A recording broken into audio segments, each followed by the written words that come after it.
Do you remember the first Monday morning after you retired? The silence in the house. It wasn't peaceful, was it?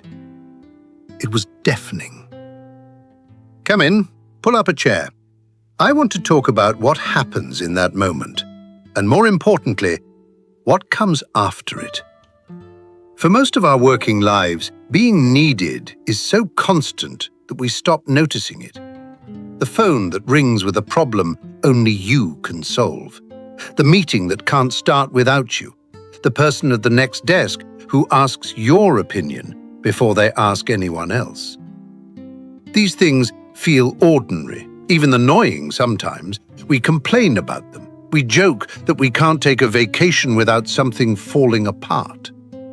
But underneath all of that, quietly, without our realizing it, being needed was doing something important. It was telling us who we were. And then, one day, you walked out of that building for the last time. There was a card, maybe a small party. People said kind things. And then you came home.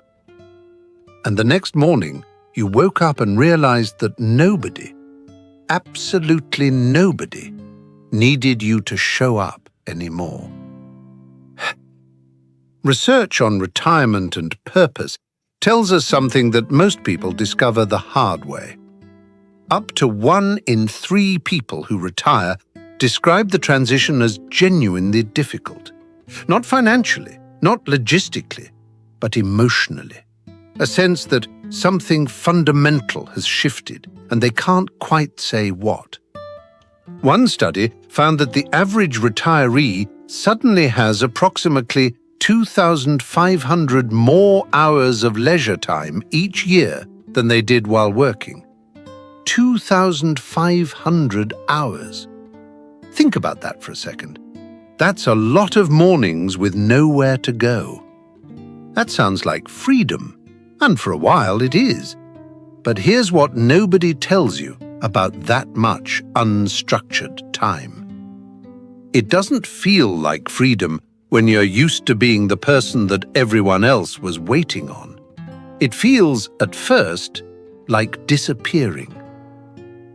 I've been thinking about a particular kind of morning.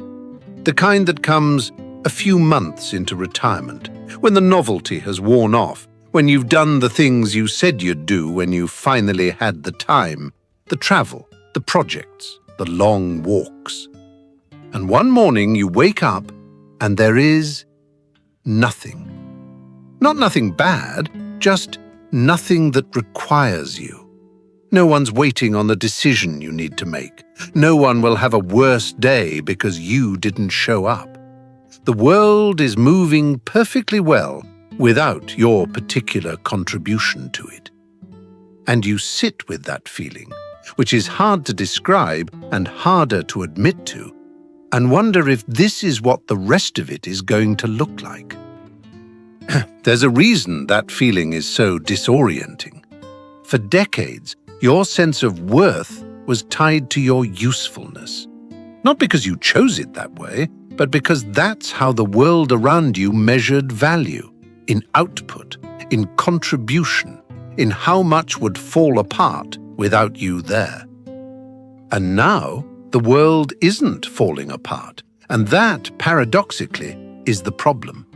Because if the world doesn't need you, then what are you? That's not a small question. It's one of the largest questions a person can face. And most people face it alone, in a quiet house, without anyone ever naming it out loud. But here's what I want to offer you. And I say this not as someone who's figured it out, but as someone who's sat with the question long enough to notice something. Being needed and having purpose aren't the same thing. Being needed is something other people give you. It depends on their problems, their schedules, their willingness to ask. The moment they stop asking, for whatever reason, it's gone. Purpose is different. Purpose is something you decide. It doesn't require an audience. It doesn't require a title or a schedule or a role that someone else assigned to you. It requires only that you find something, anything, that matters to you and show up for it with the same reliability you once showed up for everyone else. The research is clear on this. Older adults who maintain a strong sense of purpose, not usefulness, purpose, live longer, experience less cognitive decline, and report significantly higher levels of well-being than those who don't.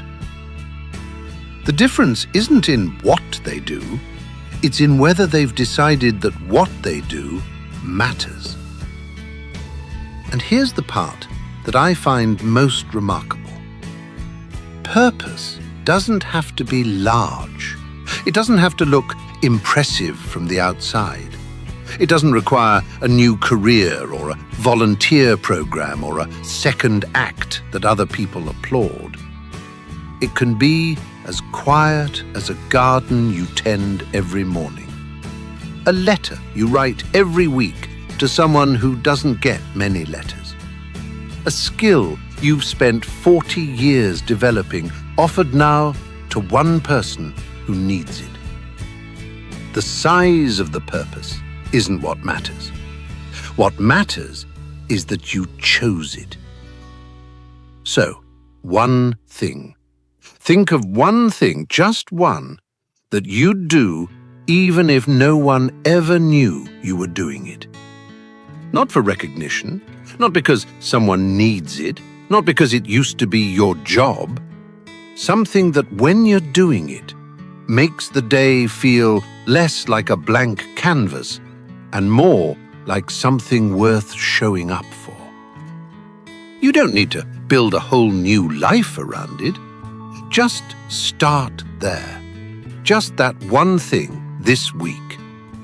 There's a psychologist named Viktor Frankl who spent years studying what allows people to survive, and more than survive, the most difficult circumstances imaginable. He found that the people who endured weren't the ones with the most resources, or the most advantages, or the most reasons to be optimistic. They were the ones who found a reason.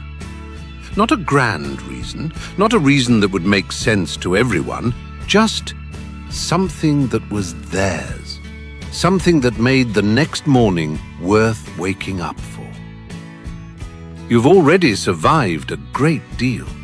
You've already shown up for decades for everyone else. Now it's your turn. Not to be needed, to choose.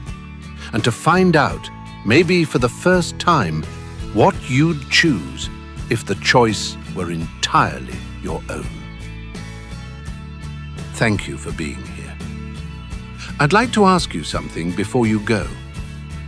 Is there something, however small, that still makes you feel like yourself?